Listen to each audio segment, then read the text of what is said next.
School ख़त्म कर college में जैसे ही मेरा पहुंचना हुआ तो वहाँ लड़कियों को देख मन हिलोरे मारने लगा, क्योंकि मैं ज़िंदगी भर एकल लड़कों वाले स्कूल में पढ़ा था। तो कुछ जिज्ञासाएं, इच्छाएं सी जागृत होने लगी। धीरे धीरे कॉलेज में 3 महीने बीत गए और मैं तमाम कोशिशों के बाद भी एक भी महिला मित्र नहीं बना पाया। लेकिन शुरू से पढ़ाई में तो ठीक था, तो सारे कार्य और फाइल पूरे थे।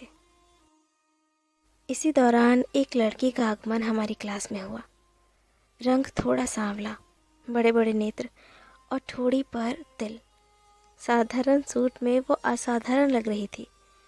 जैसे ही वो मेरे पास से गुजरी, एक गाना मेरे दिमाग में चल गया। पहला नशा, पहला खुमार, नया प्यार है, नया इंतजार।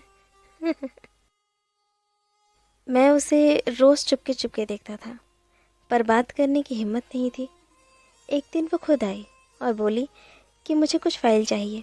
मैं लेट आई हूँ कॉलेज में, तो काम पूरा नहीं है, मुझे नोट्स भी बनाने हैं। मैंने तुरंत फ़ाइल दे दी, मगर दुखद या अच्छी बात ये थी कि मेरी लिखावट हमेशा बहुत गंदी थी। क्या करें। तो फिर वो कुछ देर बाद बोली, राघव, आपका नंबर मिल सकता है क्या? क्योंकि इसमें अगर कुछ भी समझ नहीं आता है तो मैं फ़ोन कर लूँगी। मैंने खुद से कहा, वाह यादव जी, आज तो कमाल हो गया। मैंने अपनी आंतरिक खुशी को रोकते हुए नंबर दे दिया।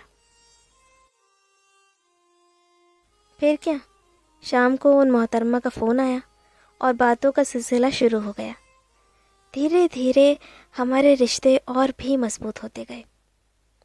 एक दिन मैंने हिम्मत कर उससे अपने प्यार का इजहार और दिली भावनाएं व्यक्त की, जो उसने सहृदय सहज स्वीकार भी की। हमने स्नातक, परास्नातक और भी कई कोर्स साथ में किए।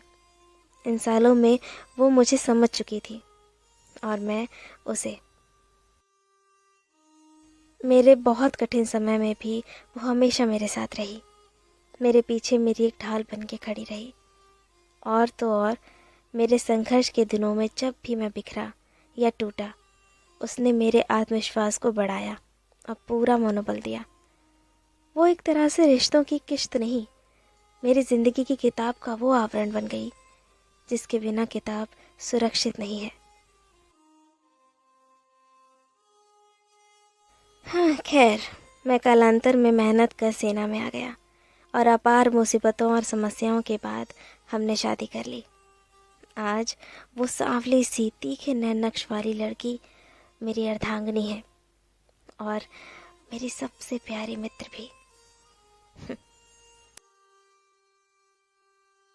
ज़िंदगी आपको रिश्तों को समझने के मौके बहुत देती है और ऐसे इंसान भी देती है जिनके सहारे आप अपना जीवन उच्च न सही सरल तो बना ही सकते हैं। ये समझ आपको पैदा करनी है कि मिथ्या रिश्तों को ढोना है और रिश्तों के भरम में रहना है, या एक नायाब और लाजवाब रिश्ता लेकर बढ़ना है। और मैं हमेशा उसको देखकर यही गाता हूँ, ज़रा सी सांवरी है वो, ज़रा सी बावरी है वो।